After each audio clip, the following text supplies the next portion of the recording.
오늘은요, 와, 벌써 23번째 시간입니다. 이게 다 전체 30챕터 되어 있는데, 다음 주 금요일까지 하면 우리가 이 책 한 권을 또 드디어 다 읽습니다.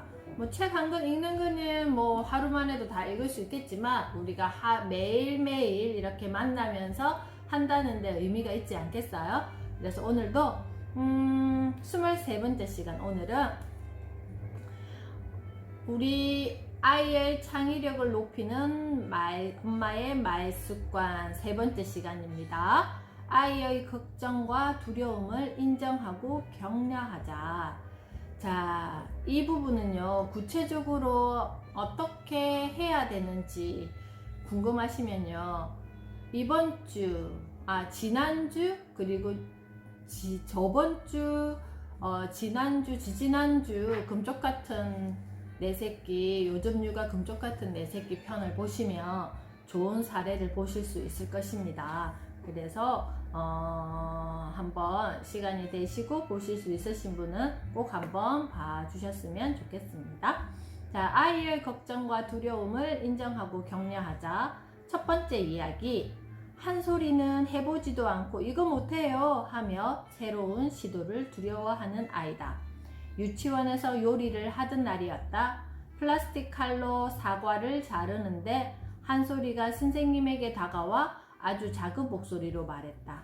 선생님, 나 이런 거 못해요. 한소리는 쓱쓱 과일을 자르는 친구들을 보더니 울먹이며 나 이런 거 못해요 라고 그득 말한다. 잘 못해도 괜찮으니 한번 해볼까? 라고 선생님이 웃으면서 권하자 한소리는 마지못해 과일을 자르다가 말고는 난 못한다고 했잖아요 안 해요 라면서 엉엉 울었다. 7살 여아. 두 번째 이야기, 유치원 영어 시간, 선생님의 설명을 듣고 알맞은 스티커를 찾아 붙이는 활동을 할 때다. 갑자기 윤재가 울기 시작했다. 왜 그럴까? 왜 울까? 라는 선생님의 질문에 윤재는 대답하지 않고 손가락으로 책장만 가리키며 계속 울었다. 혹시 친구들은 다 했는데 윤재는 아직 못해서 그런 거야? 네, 난 못해요. 5살 라마. 세 번째 이야기, 유치원 목공 시간이었다. 목공풀로 장식을 붙이는데 기현이는 면봉을 들고만 있었다. 기현이가 평소 손에 무엇이든 묻히는 걸 못 견뎌 한다는 사실을 알고 있던 선생님은 기현아, 혹시 풀이 묻으면 선생님이 닦아줄게. 조금만 짜서 붙여보렴 이라고 말했다. 그러자 기현이는 선생님 손에 풀이 묻으면 어떡해요? 지저분해지잖아요 라고 걱정하며 대답했다. 선생님이 도와줄까? 하며 풀을 면봉에 묻혀 건네주자 기현이는 풀이 손에 묻을세라 풀 묻은 면봉만 많이 바라봤다. 6살 라마. 서준이 엄마 오셨어요. 자, 아이의 두려움 더하기 엄마의 말은 지적 호기심과 창의력의 기회다. 지적 호기심을 기르고 창의력을 기르는 기회이다. 왜 그럴까? 한번 잘 읽어보겠습니다. 5살에서 7살짜리 아이들에게 두려움이란 무엇일까? 혹시 우리 아이들이 두려움을 가지고 있을 거라고 한번 생각해 보거나 그 상황을 예측해 보신 적 있으세요? 어른들의 눈에 늘 즐겁고 웃음이 많은 유아기 아이들은 근심과 걱정이 없어 보인다. 과연 그럴까? 아이들에게도 무엇이든 걱정하며 두려워하는 일이 분명히 있을 것이다. 다만 그 마음을 어른들만큼 자세히 말로 표현하지 못할 뿐이다. 다칠까봐 미끄럼틀을 타기를 무서워하는 아이, 넘어질까봐 달리기를 두려워하는 아이, 손이 더러워질까봐 풀칠을 하지 않는 아이, 그림이 망가질까봐 색칠을 못하는 아이, 틀릴까봐 글자를 읽지 않는 아이 등 아이들의 걱정과 두려움은 굉장히 많다. 사실 걱정과 두려움은 생각이 많은 아이와 잘하고 싶은 마음이 큰 아이에게 많이 나타난다. 이때 엄마가 아이들의 걱정과 두려움에 관심을 가져준다면 생각의 힘이 커지고 상상의 날개가 활짝 펴질 것이다. 나는 못해 라는 두려움을 나는 해냈다 라고 바꿔주면 또 할 건 없을까 라는 호기심에 다다르기 때문이다. 자, 여기에서 우리가 한 번 더 짚고 넘어갈 이야기는요, 아이들의 여기 보면 사실 걱정과 두려움, 생각이 많은 아이와 잘하고 싶은 마음이 큰 아이에게 많이 나타난다 했잖아요. 이때 엄마가 아이들의 걱정과 두려움에 관심을 가져다 준다면 생각의 힘이 커지고 상상의 날개가 활짝 펴질 것이다 라고 했잖아요. 여기에서 이야기하는 엄마의 관심과 그리고 뭐라고요? 엄마가 아이들의 걱정과 두려움에 관심을 준다면 여기에서 우리가 실수하는 게 있을 수도 있어요. 그게 뭐냐 하면은 아이가 뭔가 두려워할 때, 그리고 아이가 무언가를 하기를 낯설어 할 때 엄마가 관심을 준다 그랬잖아요. 근데 그 관심이 어떤 관심이냐 하면은 내 마음이 릴렉스한 상황에서 괜찮아, 네가 이거를 실수해도 괜찮아, 조금 묻어도 괜찮아, 그리고 뭐 묻으면 어때? 다시 뭐 씻고 다시 빨면 되지, 어차피 네가 놀이하다가 묻은 거니까 어때? 조금 묻어서 뭐 잘 안 지워지면 그래도 어때? 그냥 입으면 되지. 이런 마음과 너무 예민하게 막 그랬어? 그래서 어떡해? 그래서 엄마가 어떻게 도와줄까? 이런 마음과 우리가 똑같이 거기에는 관심이라는 말을 붙이겠지만 내가 어떤 마음으로 어떻게 관심을 주는지 정말 네가 하는 것에 엄마는 정말 궁금하고, 그리고 그 정도 해도 괜찮아, 그리고 또 하면 돼 라는 어떤 관심, 이 관심의 색깔과 그 결을 잘 보셔야 된다라는 거예요. 그래서 결국 그 마음의 밑바닥에는 뭐가 있냐면은 우리 아이를 충분히 신뢰하지 못하는 불안이 결국 아이의 어떤 두려움을 만든다라는 거예요. 엄마의 불안, 저게 묻어가지고 그게 다시 이게 아이가 입에 들어갈까봐 걱정되고 이런 것들 있잖아요, 그죠? 그래서 그런 어떤 나는 관심을 지금 두고 있는지 한번 잘 생각해 보시면서 오늘 페이지 읽어보시면 좋을 것 같습니다. 한 소리를 위로하며 잘못해도 괜찮으니 한번 해볼까? 라고 권한 것은 잘한 일이다. 선생님의 말도 적절했다. 하지만 선생님의 친절한 권유에 마지 못해 과일 자르기를 시도했지만 제대로 잘라지지 않자 한 소리는 더 크게 울었다. 이때 어떻게 하면 좋을까? 우선 잘 못하겠다며 울먹이는 한소리에게는 위로의 말이 필요하다. 과일을 잘 자르고 싶은데 그게 안 되니까 속상하구나. 따뜻하게 안아주며 진심으로 위로해야 한다. 그래도 한번 해볼까? 라는 말은 단순한 격려일 뿐 아이에게 별로 도움이 되지 않는다.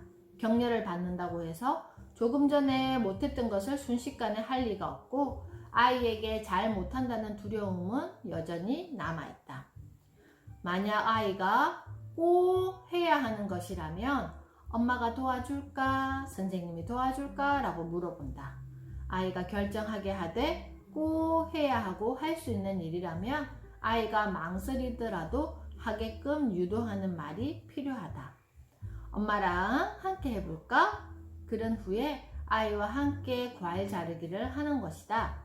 엄마 혼자 시범을 보이면서 한번 해봐가 아니라 아이 손을 잡고 함께하며 방법까지 자세히 알려주면 금상첨화다. 왼손으로 사과를 잘 잡고 잘 잡았네? 칼 손잡이를 이렇게 잡은 후에 잘 잡았네? 이제 칼날에 힘을 주면서 톡 칠하는 것처럼 쓱쓱 잘라졌네. 여기서 잊지 말아야 할 것이 있다. 성공의 이유를 아이에게 돌리는 것이다. 우와, 한솔이가 사과를 잘 잘랐구나. 난 못해가 아니라 해냈네로 바뀌며 새로운 것에 도전할 수 있는 자신감이 생긴다. 해보지 않고 두려워하거나 못한다고 멈칫거리는 아이는 상상은커녕 생각할 힘조차 없다. 두려움에서 지적 호기심을 이끌어낼 수 있으며 지적 호기심은 곧 창의력의 밑바탕이 된다. 자, 우리 아이들 혹시 부엌에서 뭐 엄마가 하는 것들 이런 거 많이 도와주게끔 엄마가 해주셔요? 만약에 뭐 채소를 야채 뭐 당근이나 오이 막 이런 거를 내가 꼭 반찬할 때 반찬할 때 반쪽 같은 거에 맞죠, 반죽 같은 거. 그리고 우리가 뭐 다른 놀잇감을 사서 아이에게 뭔가 경험을 시키겠다, 어디를 데리고 와서 체험을 시키겠다, 그런 것도 물론 좋지만 일상에서 그런 사사로운 거, 계란 깨기요. 지우 계란 깨기 해요? 맞아요. 계란 깨기는 정말 디테일한 힘을 가지고 이렇게 깨는 건데요. 저희 둘째 아이도 찬우가 잘해요. 정말 저는 7살 때부터 이거 계란 깨기를 시켰는데, 그리고 이렇게 우리 보통 요즘에는 인덕션을 사용하기도 하고, 그리고 또 저 같은 게 아직까지 가스불인데 가스불을 사용하기도 하고, 그러면 계란 깨기를 했으면 아이가 계란 후라이에 도전할 수 있잖아요. 그러면 그러다가 아이가 위험하면 어떡해? 후라이팬이 뒤집어지면 어떡해요?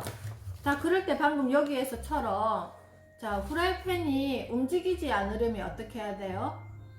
기름을 두르고 그 다음에 왼손으로 반드시 뭘 잡아야 돼요? 후라이팬 손잡이를 잡아야 돼.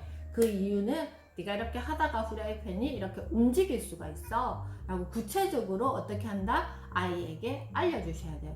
보통 지금 찬우가 6살인데 계란 깨기가 가능하다면 이제 내년에는 계란 후라이 도전할 수 있겠는데요. 저도 7살 때부터 계란 후라이, 계란 깨기를 시켰고, 그리고 초등학교 2학년 때쯤에는 후라이는 완성됐고요. 그리고 그 계란말이 있잖아요. 계란말이를 김, 아이가 그냥 하기는 힘들어. 그래서 김을 한 장, 계란을 풀고 그 다음에 간을 하고, 간을 할 때도 아이에게 이야기를 해줘요. 티스푼의 3분의 1 정도를 계란 하나를 할 때 적당한 간인 것 같아요, 저는. 그래서 그렇게 가르쳐줘요. 그래서 엊그저께도 이제 어제 주일 점심을 준비하는데 계란국을 끓이고 제가 김치볶음밥을 하려고 했단 말이에요. 그래서 둘째 아이에게 계란국을 직접 끓이라고 제가 말했어요. 그래서 육수는 제가 부어주고 계란 2개를 풀어서 어떻게 한다? 계란은 푼 계란에도 3분의 1 정도, 어차피 국에도 간을 할 거니까 너무 짜게 하면 안 되니까 계란 푼 거에 3분의 1 티스푼을 소금을 넣고 그렇게 해서 풀어서 대파를 냉장고에 보관할 때도 그냥 두면 상하기가 쉽잖아요. 그래서 저는 이렇게 가쪽에 그 대파 뿌리하고 여기 파란 색깔 부분, 초록 색깔 짙은 부분 끝쪽은 미리 이렇게 한 이 정도 사이즈로 뚝뚝뚝 잘라서 육수용으로 따로 별도로 이렇게 둬요. 그래서 야채를, 양파나 이런 것들을 깨끗이 껍질도 다 씻어가지고 그 뿌리하고 껍질하고 이런 것들을 육수용으로 대파, 그리고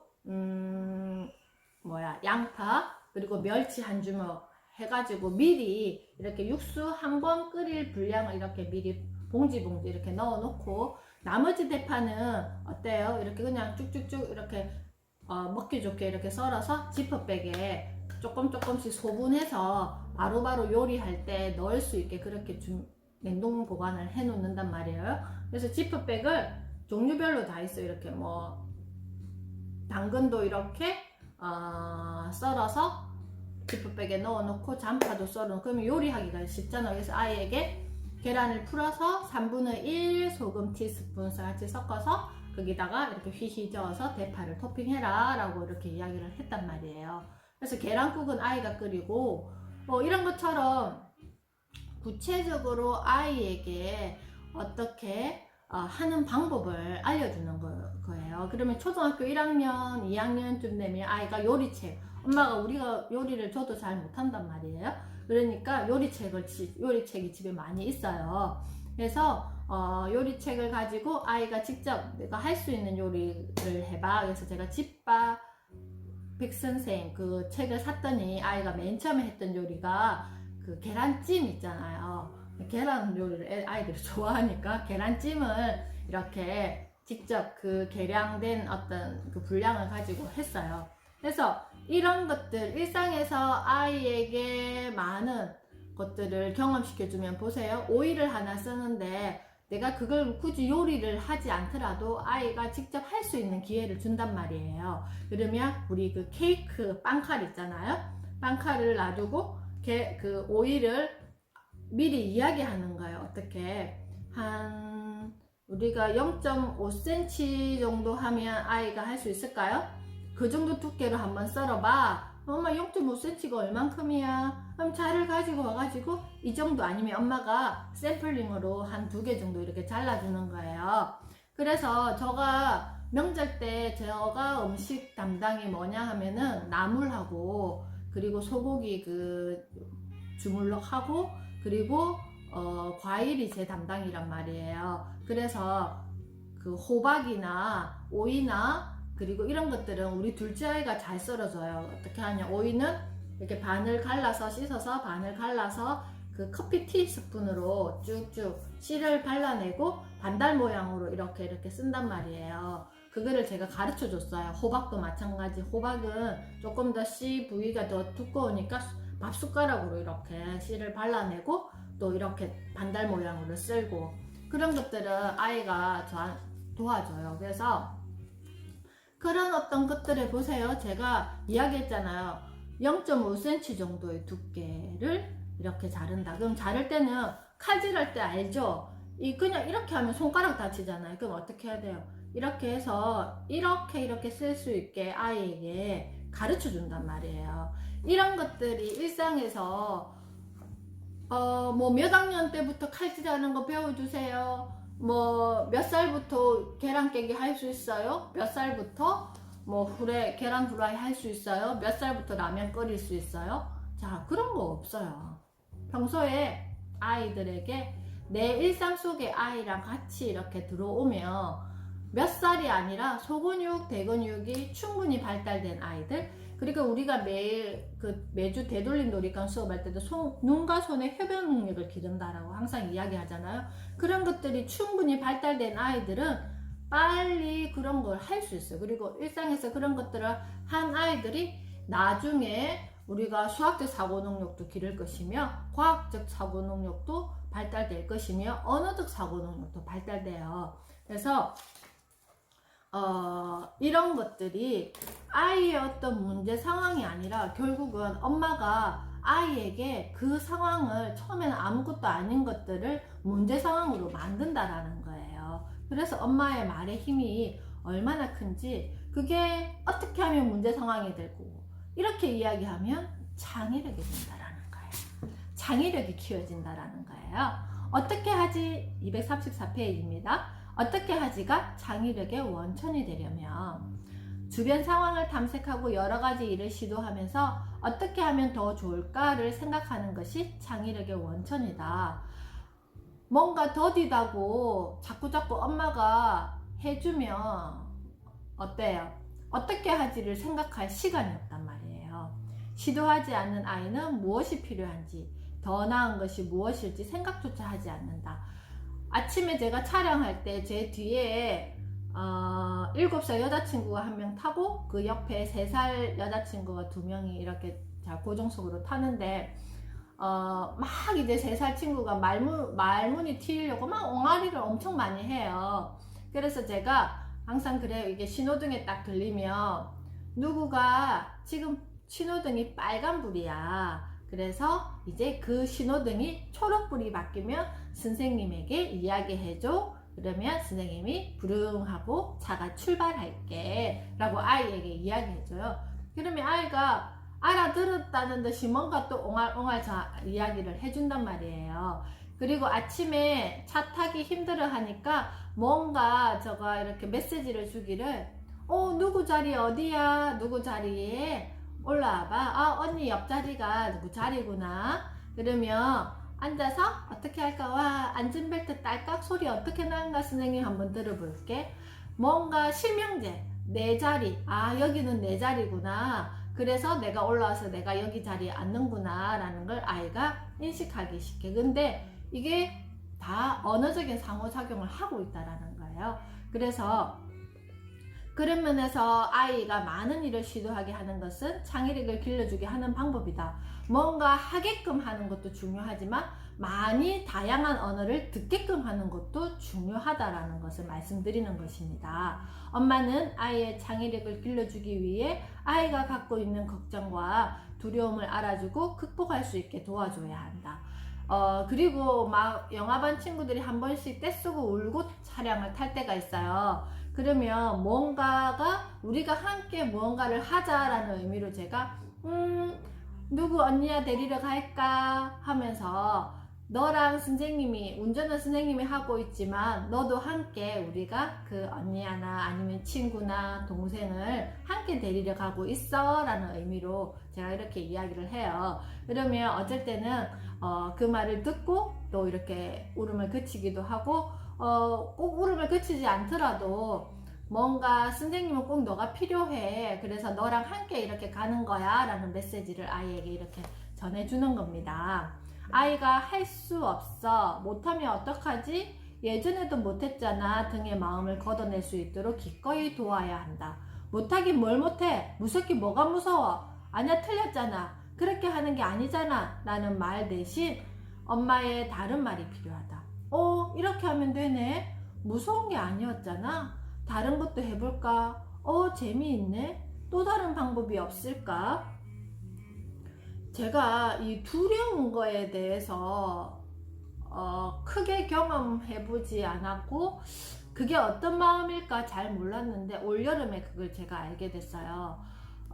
계곡이라는 곳은요, 물의 깊이가 예측이 안 되잖아요. 수영장은 어때요? 이렇게 이만큼 이 물의 어떤 깊이가 예측이 되잖아요. 근데 계곡은 밑에 돌의 모양이 바닥이 어떻게 되어 있는지 모르니까 가다가 훅 꺼질 수도 있고 또 훅 솟아 오를 수가 있어요. 그래서 제가 수영을 못하니까 이만한 큰 튜브에 탔음에도 불구하고 그 바닥이 내 발끝에 닿이지 않으니까 엄청난 이 공포가 몰려오더라고요. 그래서 정말 아이들도 그냥 이렇게 간단히 수영할 수 있는 그 높이임에도 불구하고 저는 막 이 발이 닿이지 않으니까 계속 허둥지둥 막 이렇게 했단 말이에요. 그때 엄청난 공포를 저는 느꼈어요. 그런데 거기에다가 대고 뭐가 무서워? 봐라, 지금 뭐 초등학생들도 다 하네.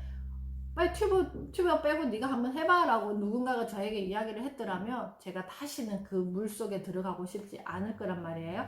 괜찮아, 여기 튜브가 있으니까 네가 발이 닿는 어떤 느낌이 느껴질 때까지 괜찮아? 천천히 해 라는 어떤 제가 메시지를 듣는다면 어때요? 천천히 이렇게 짚어서 내가 발이 닿는 느낌이 들고 그리고 조금씩 발이 안 닿여도 물에 대한 공포를 없애면 되겠구나 라는 어떤 시간이 필요할 거잖아요. 그런 것처럼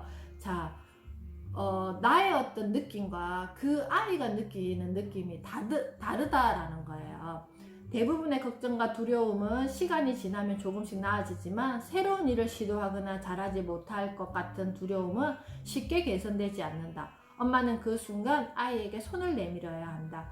아이에게 혼자 해보라고 등 떠밀지 말고 기꺼이 함께 하는 것이다. 먼저 아이를 안심시키는 말이 필요하다. 괜찮아 정도면 충분하다. 괜찮아 라는 말은 이럴 때 유효하다. 괜찮아 라는 말을 아이에게 우리가 이렇게 자주 써줘야 되는 말일 것 같아요. 잘 못해도 괜찮아. 손에 풀이 묻을까봐 걱정이구나. 풀칠을 하다 보면 묻을 수도 있겠지만 엄마랑 같이 하면 좀 나을 거야. 우선 두려움을 이겨내고 시도해봐야 그 다음에 묻히지 않는 방법을 생각해낼 수 있어. 아주 조심스럽게 조금씩만 짜보면 어떨까? 아이가 혹시 쭉 짜버리면 이렇게 말해준다. 괜찮아, 조심스럽게 짜보려고 했는데 갑자기 쭉 나왔구나. 아이의 마음을 알아주면 된다. 아이는 정말 조심스럽게 짰는데 기술적인 면이 부족해서 그런 것이다. 자, 아이들이 계속 이런 손의 활동들을 많이 해야 된다는 이유가, 우리가 두꺼운 스키 장갑을 끼고 무언가를 이렇게 조작 활동을 할 때 어떤 느낌이세요? 섬세한 활동 안 되죠. 두꺼운 스키 장갑을 끼고 신발을 신는다고 생각해 보세요. 오른발 왼발 넣었는데 손가락을 여기다가 넣으면 어떤 느낌이에요? 손가락도 잘 들어가지 않고 이 조절이 잘 안 되잖아요. 그것처럼 아이의 이 손의 감각은 그런 느낌이에요. 그래서 우리가 다그치거나 아이가 못한다고 이렇게 하면 안 되는 이유가, 가위질도 그렇게 해서 계속 해보라. 그리고 뭔가 이렇게 손으로 많이 하는 이런 작업을 많이 해라 라고 말씀드리는 게, 계속 해야지만 이런 감각들이 섬세해진단 말이에요. 우리도 칼질을 처음부터 잘하지 않았잖아요. 우리도 가위질을 처음부터 잘하지 않았잖아요. 왜? 그만큼 많이 했기 때문에 이제는 잘할 수 있다라는 거예요. 그래서 얼마만큼 많이 했는지에 따라서 아이의 모든 감각, 뇌의 그 발달도 마찬가지입니다. 아이의 마음을 알아주면 된다. 아이는 정말 조심스럽게 짰는데 기술적인 면이 부족해서 그런 것이다 그랬죠. 이미 겁먹은 아이에게 이까짓 것은 없다. 모두 큰일이다. 맞아요. 반면 너무 멈칫거리며 손을 잡고 강약을 함께 느끼면서 할 수 있게 이끌어준다. 위로만으로도 다음 단계로 나아가지 못하니 먼저 걱정과 두려움을 알아주고 발전하도록 직접 도와준다라는 것입니다. 목공풀이 손에 묻을까봐 면봉을 들고 당황해하는 기현이에게 이리 줘봐, 엄마가 해줄게 하며 대신해주는 엄마는 상담을 받고 나서 방법을 달리했다. 아이의 손에 면봉을 쥐어주고 엄마가 목공풀을 조금씩 짜주며 얼마나 짤까? 조금? 많이? 내가 그만하면 엄마가 멈출게 라고 말했다. 그러자 기현이가 엄마 이리 주세요, 제가 할게요 하며 스스로 시도하는 변화를 보였다고 했다. 자, 목공풀이 손에 묻을까봐 두려워하는 기현이에게, 자, 이거를 작업을 해야 되니까 우리가 결과만 보면 그냥 목공풀 묻혀가지고 빨리 작업하면 끝나잖아요. 근데 그것보다 아이가 어떤 과정을 거쳐서 여기까지 했는지를 중요하게 생각하신다면 목공풀을 적당한 양을 이 면봉에 묻히는 것도 중요한 작업이라는 거야. 그러면 휙 뺏어가지고 너 이거 손에 묻으면 싫어할 거잖아. 그러니까 엄마가 해줄게가 아니라, 자, 얼만큼 짜면 될까? 조금? 많이? 여기에서도 우리가 양에 대한 이야기를 하고 있잖아요. 그러면 아이가 이 면적만큼만 목공풀을 칠할 때, 그리고 이 면적만큼만 목공풀을 칠할 때, 그게 따른 양을 측정할 수 있겠죠. 그래서 나는 이만큼이라고 생각하고 많이라고 했는데 막상 이렇게 해가지고 묻혀보니까 조금 남았네. 그러면 다음에는 이것보다는 조금 더 적게를 경험할 수 있다라는 거예요. 그래서 매일매일 정말 작은 경험들이 아이에게 얼마나 중요한지 엄마는 아셔야 됩니다. 초등학교 입학을 앞두고 아이가 학교를 두려워한다면 함께 가서 둘러보고 학교 화장실이 무서워 오줌을 지린다면 함께 가서 용변을 보게 도와준다. 그래야 학교에 잘 다닐 수 있고 공부라는 학생 본연의 목적도 달성할 수 있다. 두려움이 많은 아이는 일면 상상력과 창의력이 뛰어난 아이다. 틀리면 어떡하지? 못하면 어떡하지? 다치면 어떡하지? 귀신이 나오면 어떡하지? 아이가 엄마가 아이의 어떡하지를 긍정적인 방향으로 잘 이끌어주면 아이는 어떻게 하면 더 잘할 수 있을까로 자연스럽게 생각을 확장시킨다. 자, 예전에 저희 큰아이 초등학교 다닐 때는 제가 그런 광경을 잘 보지 못했는데요. 둘째 아이 초등학교를 갈 때 그 데려다 주는데 그 주차장에, 학교 주차장에 부모님들 차가 쫙 서 있는 거예요. 그래서 저 차가 왜 서 있지 저 생각했었거든요. 근데 알고 보니까 직접 엄마가 아이 손을 잡고 교실에 가서 신발 정리 도와주고, 그리고 실내화 신는 거 도와주고, 그리고 사물함 정리까지 도와주고 나서 나오는 엄마들이 점점 많아졌다라는 거예요. 그래서 제가 한 아이들 6살, 7살, 이제 7살 친구들이 글을 읽기 시작했어요. 그러면 준비물이 뭔지 누가 직접 직접 엄마한테 알려줘. 그래서 엄마가 뭘 준비해줘야 되는지 직접 알려주면 엄마가 도와줄게를 지금부터 하셔야 돼요.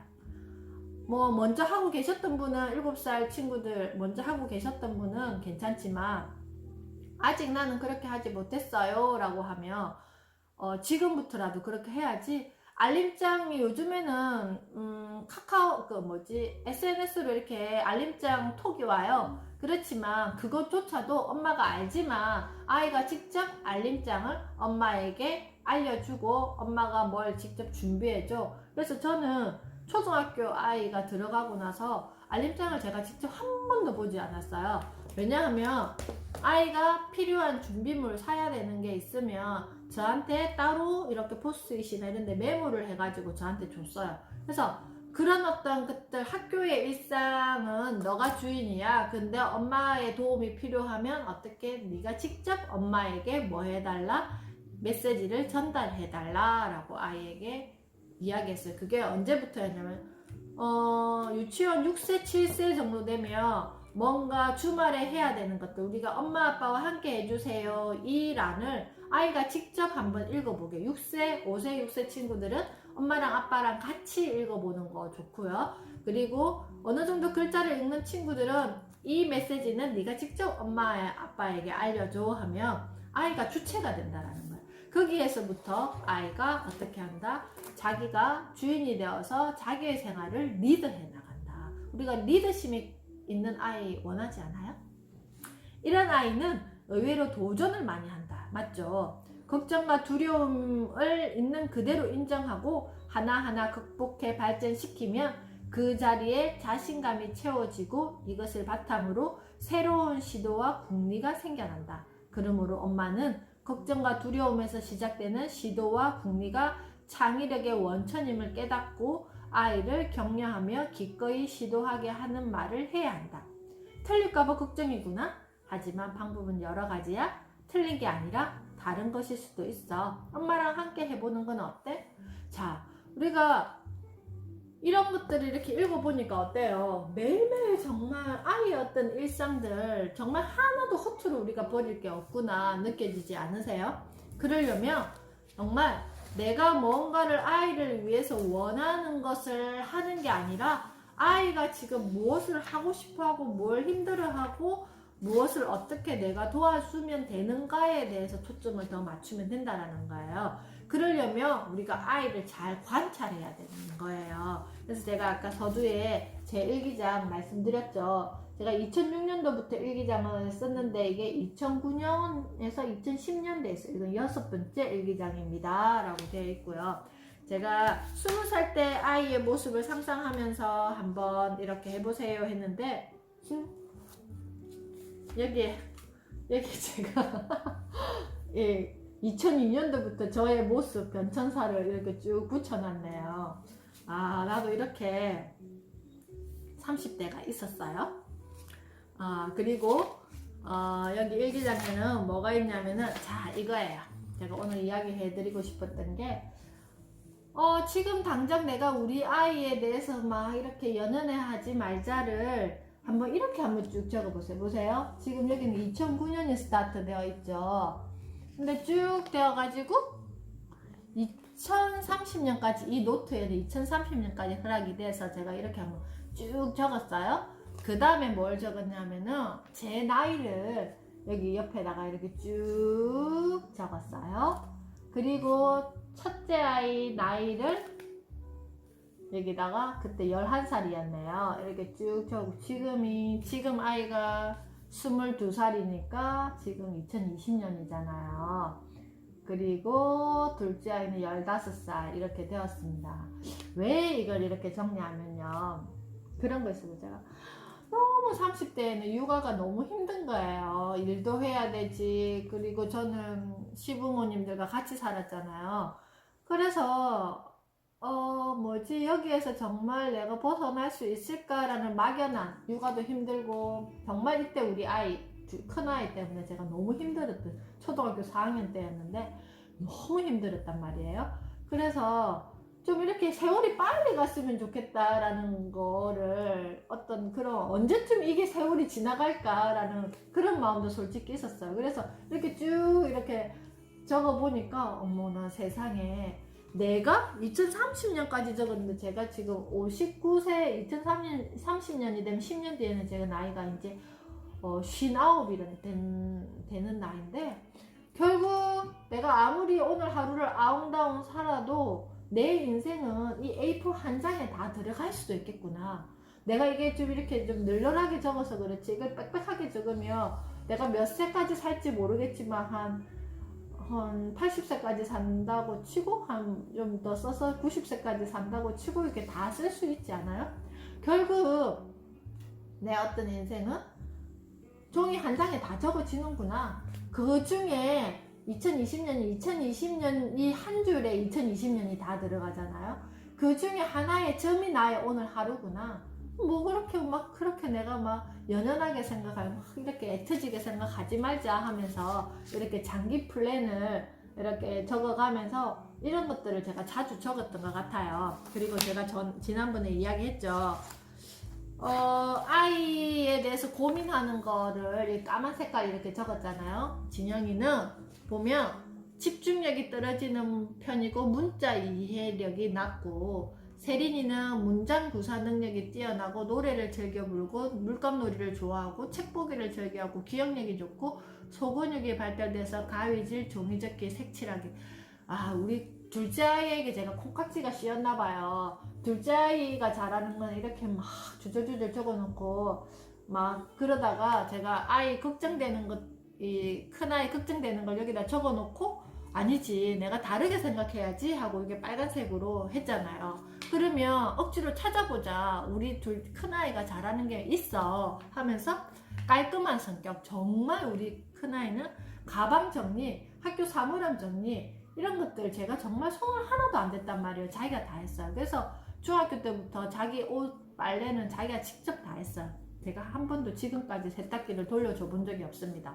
그래서 그런 것들, 깔끔한 성격, 그리고 자기 외모를 단정히 하는 거, 그리고 체력이 좋아서 뭐 스키, 축구, 태권도, 야구, 수영, 자전거 타기에 대한 체력이 짱짱합니다.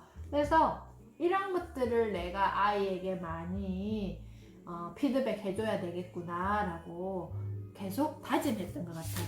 그러면서 아이의 지능에는 우리가 어떤 지능이 있을까 하면서 제가 이렇게 메모를 해놨죠. 이런 지능이 있는데 우리 아이는 어떤 지능이 발달되어 있으니까 내가 이런 것들을 이렇게 도와줘야 되겠다라고 했던 내용이 있고요. 그리고 여기 보면 제가 구체적으로 고민해보자 그랬잖아요. 여기 보면 Q 했죠. Q. 질문을 하고 있는 거예요. 우리 아이가 그때 내 4학년이었는데 공부가 싫고 스트레스가 쌓이고 공부 태도가 수동적이다. 그럼 내가 이유를 한번 적어봤어요. because 해놨잖아요. 왜 그럴까? 그렇게 해서 여기 보면 계속 제가 Q2, 그 다음에 Q3, Q4, Q5, 와 많이 적었네요. 이렇게 끊임없이 하면서 이유가 뭘까를 머릿속으로만 생각하는 게 아니라 구체적으로 노트하면서, 그러면 나는 아이에게 무엇을 어떻게 도와줘야 될까를 계속 고민했는데, 근데 지나고 나서 생각해보니까 제일 제가 못했던 게, 그걸 제가 큰아이 초등학교 6학년 때 깨달았습니다. 결국은 아이의 감정을 알아주지 않았던 거였어요.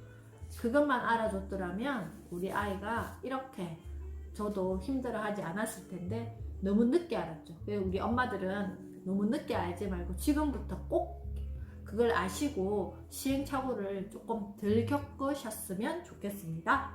그래서 내일은요,